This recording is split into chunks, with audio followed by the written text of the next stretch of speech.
Córdoba es una ciudad con un ingente legado cultural y monumental. La UNESCO reconoció en 1994 la importancia universal de los bienes históricos cordobeses, ampliando el título de Patrimonio de la Humanidad no solo a la mezquita catedral, sino también a todo el conjunto urbano que la rodea. Además, en 2012, Córdoba recibió otro distintivo más, la Fiesta de los Patios, reconocida como Patrimonio Cultural Inmaterial de la Humanidad.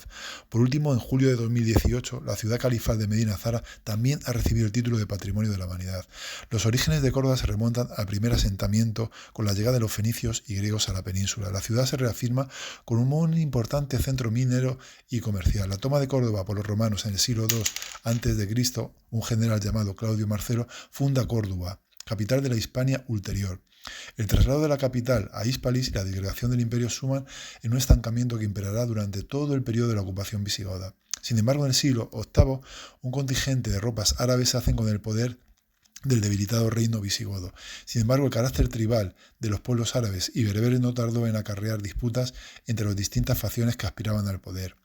En 1236, las tropas de Fernando III el Santo llegan a la puerta de la ciudad. Más tarde, las tropas de los reyes católicos se concentran en Córdoba para dar el golpe definitivo al reino de Granada. Aquí ha recibido Cristóbal Colón para exponer su proyecto de viaje a las Indias. Una vez tomado el último reducto musulmán, Isabel y Fernando dictan la expulsión de los habitantes judíos de todo el territorio cristiano.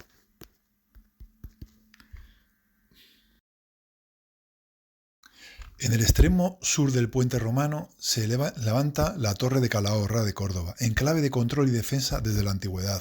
El arco de herradura funcionaría como puerta anexa al puente y su recinto rectangular, flanqueado por torres, se reforzaría en el siglo XII. A principios del siglo XX fue declarada Monumento Histórico Artístico. Tras varios usos, en la actualidad acoge el Museo Vivo de Al-Ándalus.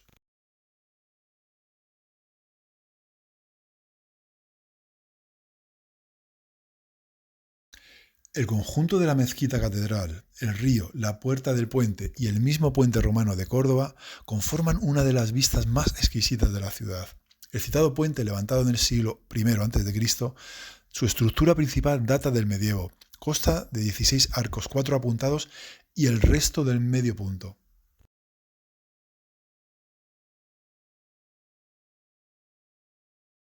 Situado frente a la fachada occidental de la mezquita, el actual Museo Diocesano de Bellas Artes se edificó sobre los restos de un palacio visigodo, después alcázar califal de los gobernantes omeyas cordobeses y posterior sede episcopal. En los siglos XVIII y XIX se le añadieron otras dependencias dándole al edificio el aspecto singular que hoy en día podemos contemplar.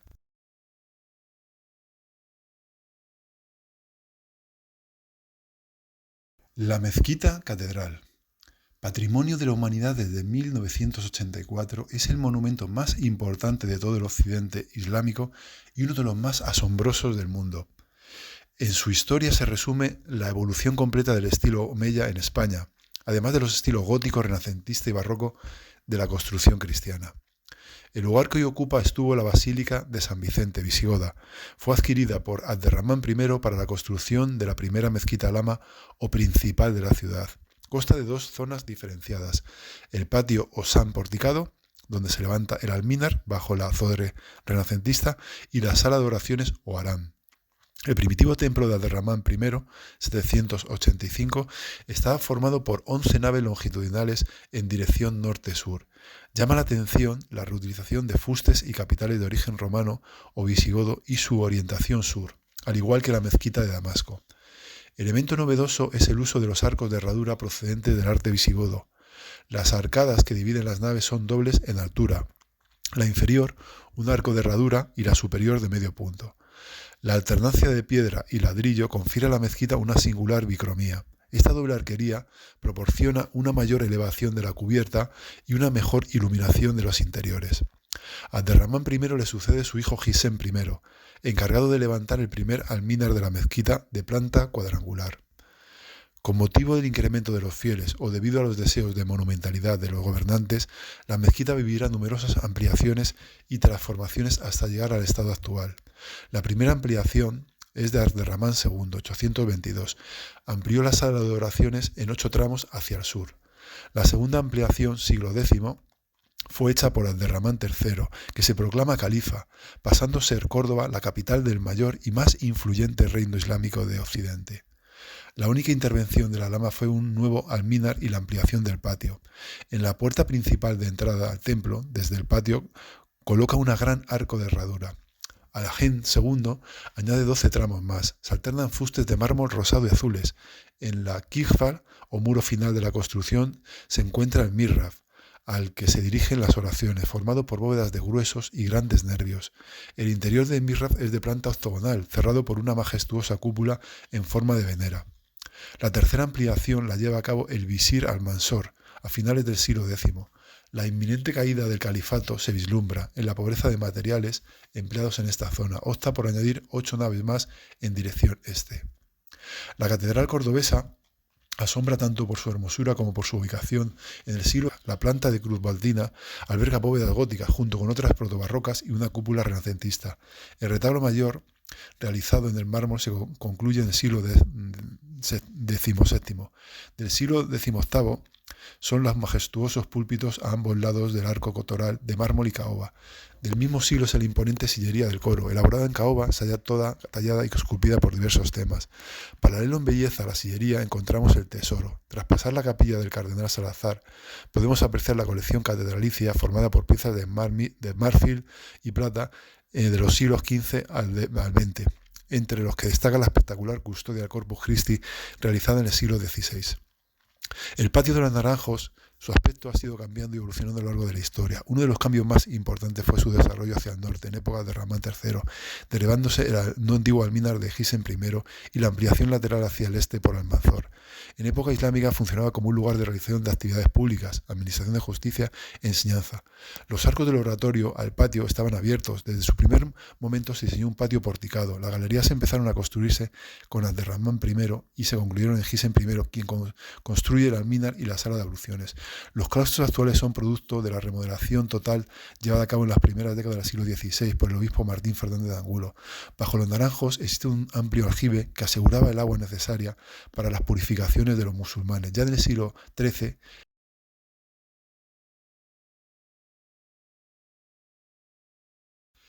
el barrio árabe en Córdoba se refiere principalmente a la judería, un barrio medieval en el centro histórico que conserva una clara influencia islámica en su diseño urbano. También se puede mencionar la Serquía, que fue una zona de expansión de la antigua ciudad con elementos de origen árabe.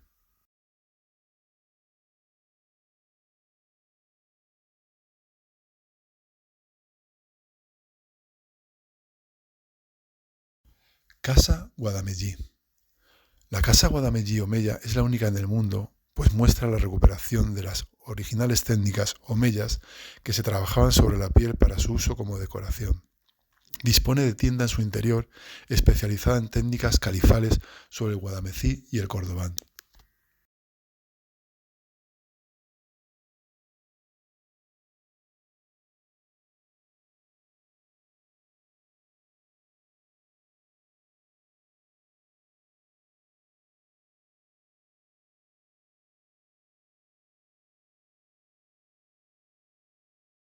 Museo Arqueológico.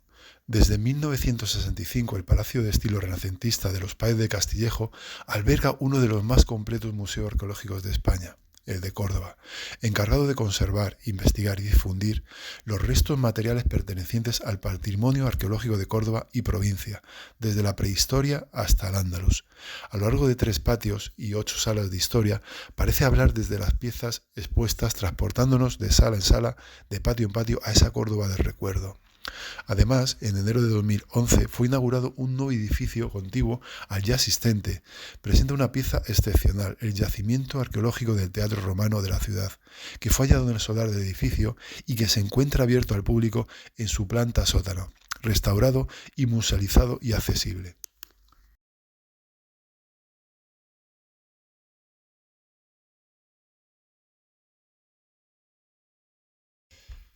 Junto al ayuntamiento se encuentra situado el único templo romano de Córdoba, dedicado al culto imperial, asombra por sus grandes dimensiones.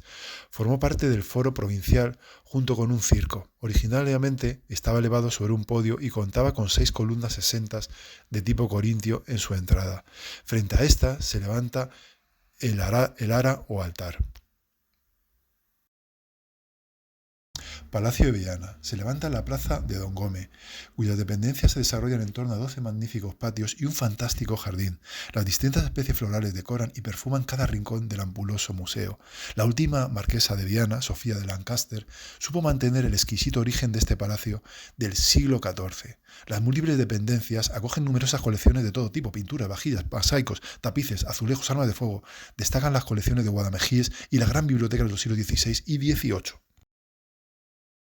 Cerca de la Plaza de Colón, la Torre de Malmuerta de Córdoba es una torre albarrana que se envuelve en la leyenda que el nombre de la torre se debe a la muerte de una noble dama cordobesa a manos de un marido celoso. Fue edificada sobre una construcción islámica anterior, se levanta en el siglo XV, se halla unida a la muralla a través de un arco de medio punto. En el interior diversas escaleras conducen al adarve y más allá a la única sala del edificio con bóveda abierta al exterior mediante saeteras. Cerca de la Plaza de Colón encontramos un antiguo convento mercedario, actual sede de la Diputación de Córdoba, el Palacio de la Merced, edificio muy singular, ejemplo representativo del barroco cordobés. Construido en dos fases durante el siglo XVIII, tiene como eje divisorio una iglesia principal, alzada en 1745, con unas excelentes placas de yeserías y el mejor retablo barroco de Córdoba. En sus patios y salas, el palacio acoge interesantes exposiciones nacionales e internacionales. Plaza de la Corredera. El lugar donde hoy se encuentra esta plaza se cree que en su día ocupó parte del circo romano. Las intervenciones arqueológicas han rescatado de esta época un fabuloso mosaico, expuesto en el Alcázar de los Reyes Cristianos. La actual disposición rectangular y porticada con arcos en su parte inferior entronca esta construcción con las realizadas en las ciudades castellanas, lo que constituye como única de su especie en Andalucía. Antiguamente se utilizaba como plaza de toros, después pasó por zona de celebración de actos de fe, pregones y ejecuciones durante la invasión francesa. Hoy puede disfrutarse de una amplia gama de cafés y bares de copas. Y hasta aquí nuestra visita por tierras sorianas. Y sigue nuestro lema: viaja y cultiva tu alma.